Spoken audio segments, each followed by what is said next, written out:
कर्मचारियों की नियुक्तियां हुई है। साथ साथ एक अच्छे स्वर में गीत गाने वाले भी बोधनाथ जी और आज आप लोगों के बीच कनौजिया जी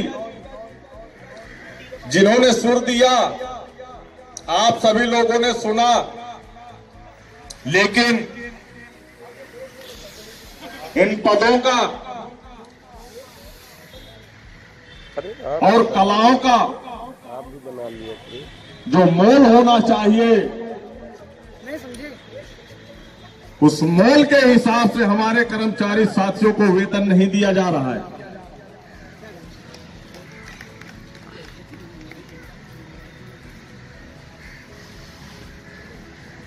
ऐसे ऐसे कलाकृतियां बनाने वाले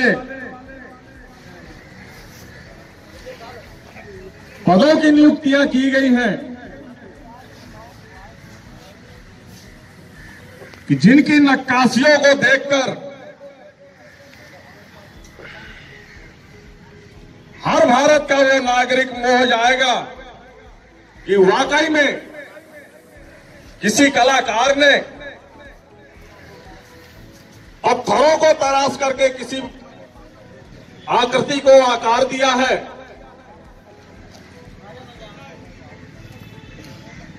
हम बहुत बहुत हृदय से कनौजिया जी का और बोधनाथ जी का धन्यवाद करते हैं कि सिर्फ काम काम काम नहीं है दाम, नहीं है दाम, नहीं है दाम। जहां जहां स्मारक समिति के उच्च अधिकारियों के द्वारा आदेशित किया जाता है, निर्देशित किया जाता है, कर्मचारी साथी हमारा बहुत ही निष्ठा ईमानदारी के साथ अपने पद दायित्वों का निर्वहन करता है। लेकिन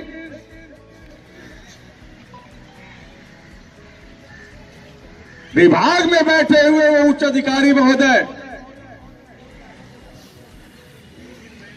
अपने पदी दायित्वों का निर्वहन नहीं कर पा रहे हैं।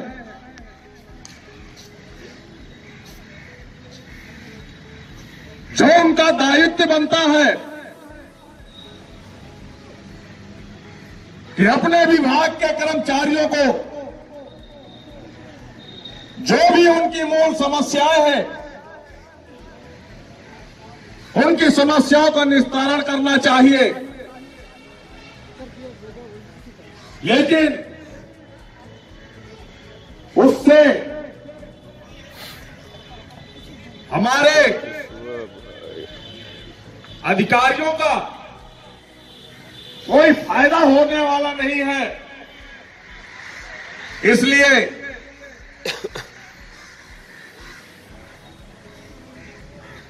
वो अपने मासिक पीआई जो 5 लाख रुपया उनको मिलता है,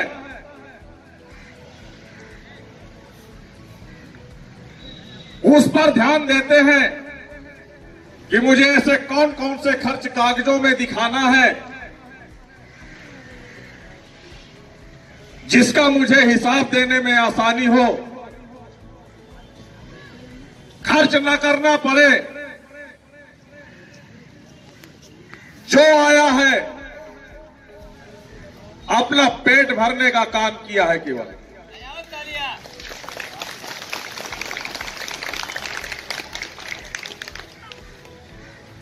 कल हमने प्रश्न उठाया था कि अन्नक्षर से संबंधित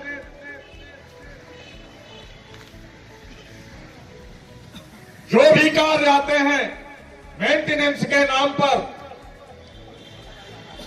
स्मारकों की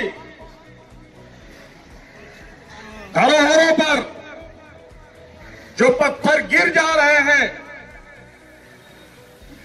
12 वर्षों से वो पत्थर गिरे हुए पड़े हैं, लेकिन उन पर दोबारा पत्थर लगाने का काम नहीं किया गया है।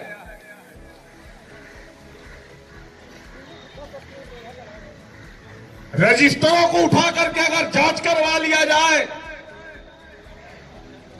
उन्हीं पत्थरों को 5 बार लगवा चुके होंगे, लेकिन आज भी वो पत्थर गिरे हुए पड़े हुए।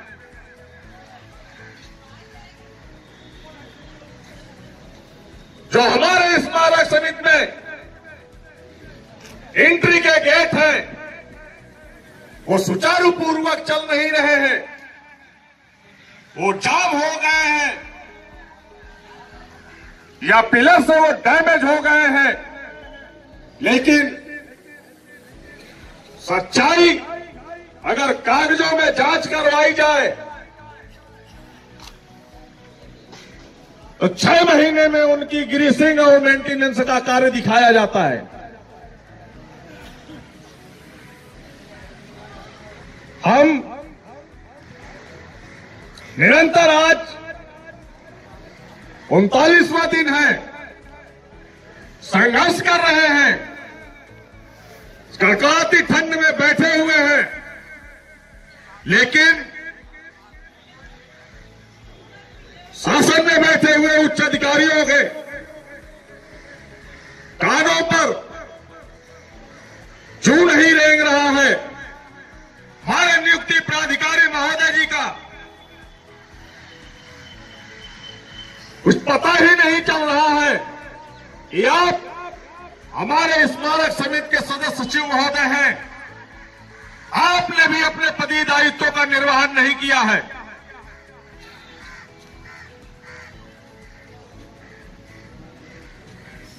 जैसा कि प्रशासन महोदय जी के द्वारा आपको बता दिया जाता है, सिर्फ आप उतना ही जानते हैं। मैं चाहता हूं कि आप जमीन में उतरकर स्मारकों की और एक बार नजर डाल करके देख लीजिए।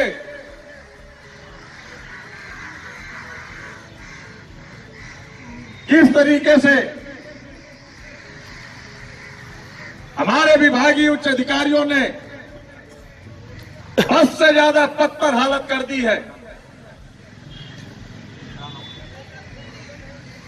हमारे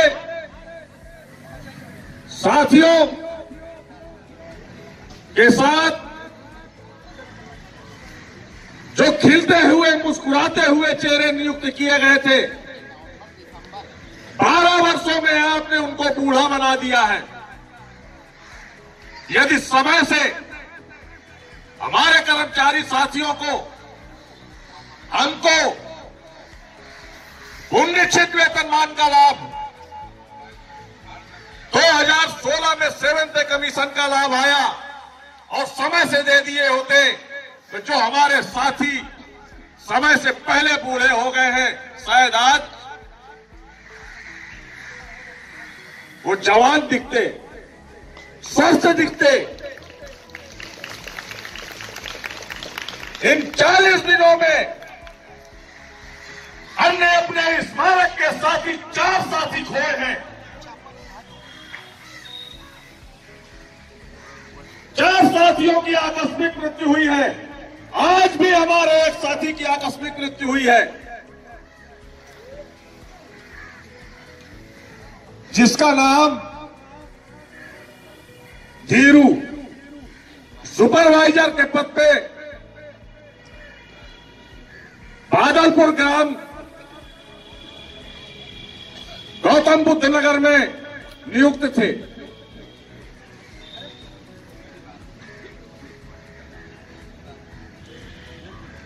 जिस तरीके से हम मांग करते चले आ रहे हैं 40 दिनों से,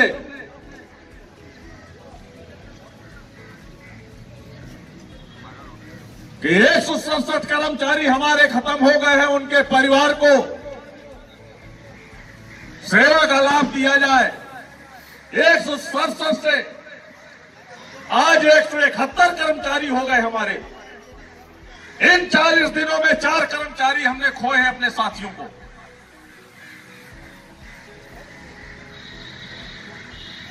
यदि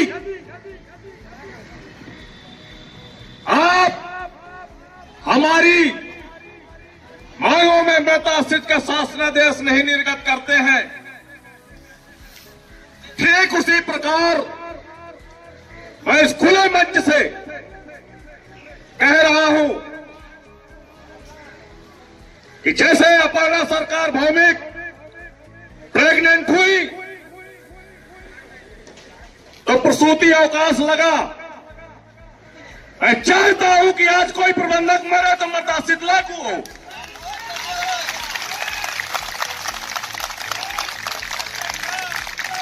जब तक कोई प्रबंधक मरेगा नहीं तब तक हमारे कर्मचारी साथियों के परिवार को सेवा नहीं दी जाएगी। हम दुआ करते हैं ये प्रबंधक मरे यथास्थित लागू हो। इस तरीके से हम अपने कर्मचारी साथियों की संख्या बढ़ते हुए नहीं देख सकते।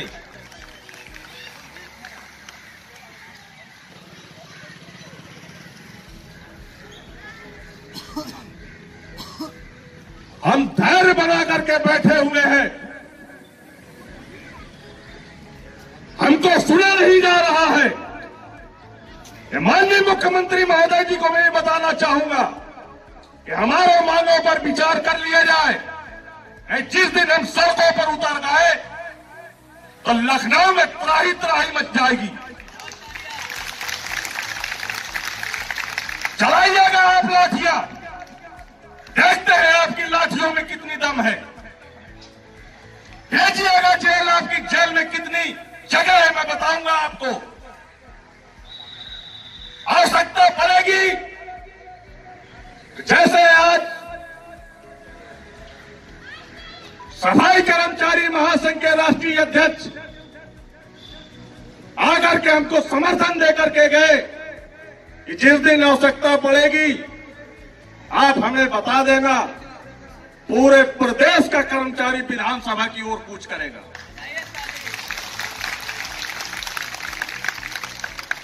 आवश्यकता पड़ेगी तो राष्ट्रीय अध्यक्ष भीम आर्मी का चंद्रशेखर उर्फ रावण जी भी ऐलान करके गए हैं कि जितनी संख्या आपकी होगी उससे 10 गुना ज्यादा संख्या हमारी भीम आर्मी की सेना होगी।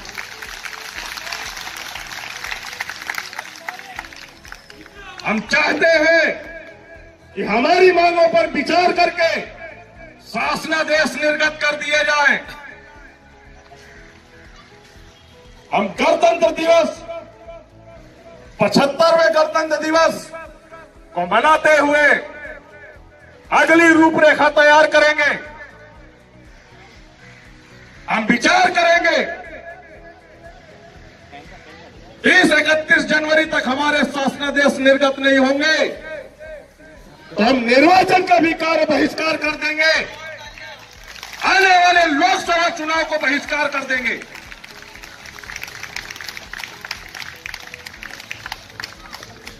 जिस प्रकार से हमारा स्मारक का साथी 1400-1500 कर्मचारी निर्वाचन का डीलर और सुपरवाइजर के रूप में कार्य कर रहे हैं, देखता हूं लखनऊ में कैसे आप चुनाव करवाएंगे। व्यवस्था कर लीजिएगा, स्मारक का कर्मचारी कार्य बहिष्कार कर देगा निर्वाचन का। हमारी मांगों पर विचार किया जाए। जिस प्रकार से हम अनुशासन में रहते हुए 40 दिनों से बैठे हुए हैं, हम नहीं चाहते रोड में उतरना पड़े, सरकार की छवि धूमिल हो। ऐसे वो कौन से उच्च अधिकारी है जो हमारी बातों को, हमारी मांगों पर शासनादेश निर्गत नहीं किए जा रहे हैं।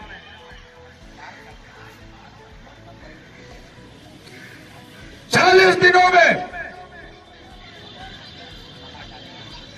सरकार के द्वारा कोई भी विधायक, मंत्री, मिनिस्टर हमारे बीच नहीं आए। क्यों नहीं आए, यह सोचने का विषय है। यदि आप नहीं आए तो आर पार है यार। और भी अन्य पार्टियों के लोग जिनको हमारा दुख, दर्द महसूस हुआ है, वो इस धरने स्थल पर आकर समर्थन देकर के गए हैं और जिस दिन आवश्यकता पड़ेगी आपके द्वारा अगर शासनादेश नहीं निर्गत किए गए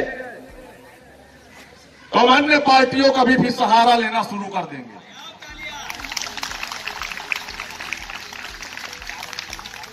हम चाहते हैं जिस प्रकार से